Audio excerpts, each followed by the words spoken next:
Thank you for watching another informational video from Salzano Custom Concrete. This video is going to be information about concrete cracks. So I get this question a lot. Customers wondering why concrete cracks, when it cracks, where it cracks, asking about warranty issues, what do we do? This information in this video is somewhat generic, and I just want to kind of explain how concrete works. Some people think that, concrete that's newer may be more susceptible, concrete older may be more susceptible, but I just wanted to come out here. This is just an old sidewalk. This is probably, 15 years old, and this to demonstrate what I'll call part one. I'll have another video with some more information. We'll show maybe another section. We didn't necessarily build this, but just to explain how this works. So let's say concrete in general has a 100% chance of cracking. That's reasonable if you're getting ready to buy concrete, or if you have concrete. Let's assume that right from the beginning it's 100% going to crack. Let's just put that right on the table, because I say this to everybody, all of our customers, I say the same thing. The good news is concrete most of the time is going to crack where we want it to crack, and that's what these control joints are all about. These grooves that you see in the sidewalk, that's what this is all about. These are called control joints. These grooves are here not for expansion and contraction. That's what most people think. This sidewalk can't expand and contract at those grooves because this is all one solid slab. So the purpose of these grooves is to intentionally weaken the concrete every 3 or 4 feet on a sidewalk, because it's 3 or 4 feet wide. We're making little squares. We're making a 3 or 4 foot square. We've got a control joint here, we've got a control joint here, and we've made essentially a little square of concrete. But again, this is all one solid slab. We're weakening the concrete every 3 or 4 feet on this sidewalk so that when the concrete cracks, notice my choice of words, let's again say it is 100% likely to crack. So when it cracks, it's going to take the path of least resistance. We want the crack to be hidden. We want it down in these grooves where you don't see it. This really becomes all about aesthetics. We don't want to see that crack because it's ugly. So you walk down the sidewalk and people say, hey, make my concrete just like this, not a crack in sight, right? People sometimes walk me down a sidewalk or a driveway and say, hey, this is beautiful. Do it like this. Do a good job so that it won't crack, because we don't see any cracks, right?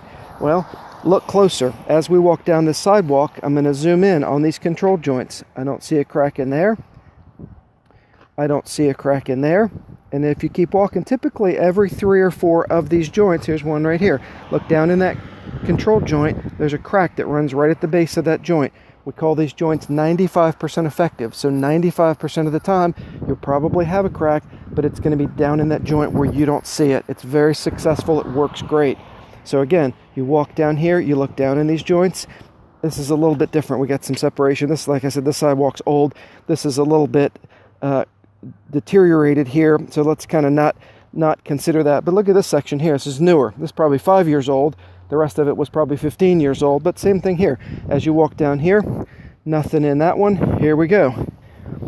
Crack right down in that control joint, exactly where we wanted it to happen. Concrete's weaker at that joint because it's thinner. We're taking a little bit of concrete out along that groove. In that groove, the concrete's about 3.5 inches thick. In the main part of the slab over here, it's about 4 inches thick. So we've made a weak spot in that concrete, encouraging the crack to happen down in that groove. Here we go again, right there. Right down in that groove. So if we do the same concept in, let's say, a driveway or a patio, same exact concept. We're going to pour a slab. The spacing on these joints would be bigger. Spacing would probably be 10 or 12 feet. Industry standard guidelines for where these joints would be, but the concept is exactly the same. Concrete's going to crack. We're going to put these grooves in to weaken the slab so that the crack occurs down in these grooves where we don't see it. Now, some customers have requested that we don't put those joints aesthetically. Some people don't like the look of those joints, or seams, some people call them. And if somebody says, I don't want the seams, I don't want the joints, well, then, the concrete's still likely to crack, but it's going to crack where it wants, and you're now going to see what we now call a random hairline crack, which is visible. The crack is the same. There's nothing inherently different about a crack that's in a joint versus one that you see. It's the same crack. We would say a crack is a crack is a crack. It doesn't make any difference. Just one that you see, one that you don't see. So anyway, there you go. So in summary, concrete cracks, number one. Number two, 95% of the time, the concrete will crack down in these joints. That's the purpose of them. They're not there for expansion and contraction. They're there to weaken the concrete so that the crack occurs down in that joint where you don't see it. No repair necessary, nothing to do. It's just simply how concrete works.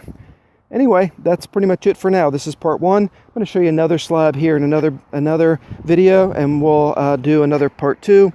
But there you go again. Crack perfectly acceptable down in the control joint. And that's it. Thank you for joining in another informational video from Salzano Custom Concrete. Thank you.